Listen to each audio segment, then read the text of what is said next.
If you're getting this error when you launch your data import wizard on your SQL server, this is a bug and you need to apply a cumulative patch. So let's take a look at which patch will address this. 200885 will take care of it. Fixes the following error that occurs when you try to start SQL Server Import Data Wizard after installing SQL Server Database Engine. And this is error could not load file assembly. So what you want to do is get the latest cumulative patch. So you're going to scroll down on the website.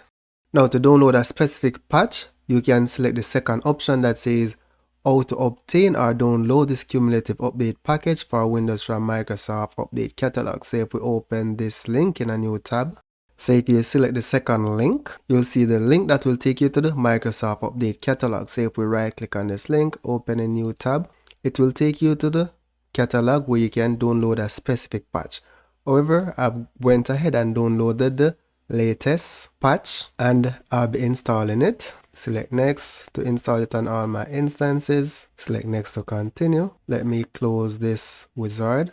Okay, cancel, close, cancel, and then let me update. So the update has been completed. Now I need to pause the video here to restart and resume. So my restart has been completed. Now let's try and launch the import wizard.